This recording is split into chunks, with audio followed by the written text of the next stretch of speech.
महाडिक साहेबांची सत्ता होती तेव्हा आम्ही कधीही हस्तक्षेप केला नाही, पण आज जिल्ह्यातील नेते कमकुवत असल्यामुळे राज्यातील नेत्यांना हस्तक्षेपाची संधी मिळते, असा निशाणा काँग्रेस आमदार बंटी पाटलांनी साधला. जिल्ह्यातले नेते कमकुवत आहेत हे दर्शवतो. तुमच्या जिल्ह्यातल्या नेतृत्वांमध्ये कमकुवतपणा आहे म्हणून तुम्ही करू शकत नाही. या गोकुळमध्ये गेले 25-30 वर्ष महाडिक साहेबांचं पॅनल होतं, त्यावेळी काँग्रेसची सत्ता होती. कुठं आम्ही त्या पद्धतीने भूमिका त्या ठिकाणी घेतलेली आहे. मुख्यमंत्र्यांनी कधी हस्तक्षेप केलेलं मला तरी आठवत नाही. याला निमित्त आहे ते म्हणजेच कोल्हापुरातल्या गोकुळच्या निवडणुकीचं.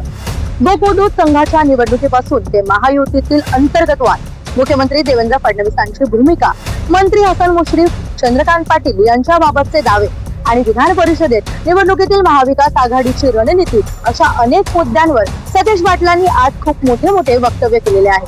पण आपण गोकुळ विषयी बोलायचं झालं तर गोकुळ दूध संघाच्या अध्यक्षपदाच्या निवडणुकीची रणधुमाळी सुरू असताना आमदार बंटी पाटलांनी महायुती आणि भाजपावर जोरदार हल्लाबोल केलाय. त्यांचं असं म्हणणं आहे की गेले 25 ते 30 वर्ष महाडिकांच्या पॅनलकडे गोकुळची सत्ता होती आणि या काळात राज्यात काँग्रेसची सत्ता होती. पण असं असतानाही आम्ही गोकुळच्या राजकारणात कधीही हस्तक्षेप केला नाही. मात्र आज जिल्ह्यातील नेतृत्व कमकुवत आहे आणि त्यामुळे राज्यातील नेत्यांना हस्तक्षेप करण्याची संधी मिळते, असं बंटी पाटील म्हणाले. गोकुळच्या अध्यक्षपदाच्या निवडणुकीची रणधुमाळी सुरू असताना त्यांनी महायुतीवर जोरदार हल्लाबोल केला.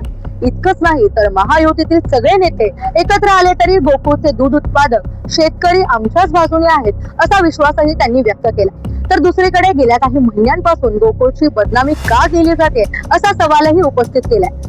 सगळ्यात मोठा दावा त्यांनी केलाय तो म्हणजे प्रशासक नेमणुकीच्या मुद्द्यावर.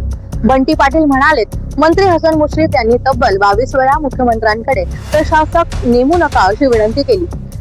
मंत्री चंद्रकांत पाटील यांनीही वेगळा प्रस्ताव दिला, पण मुख्यमंत्री देवेंद्र फडणवीस यांनी दोघांचंही ऐकलं नाही. अखेर प्रशासकाची नेमणूक झाली.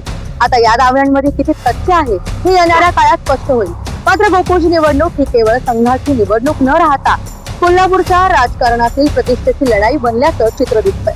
आता पाहायचं हेच की गोकुळच्या मैदानात शेतकरी कुणाच्या बाजूने उभे राहतात आणि राजकीय आरोप प्रत्यारोपांचा निकालावर किती परिणाम होतो. तुम्हाला या संदर्भात काय वाटतंय कमेंट करून नक्की सांगा आणि अशाच माहितीपूर्ण व्हिडिओसाठी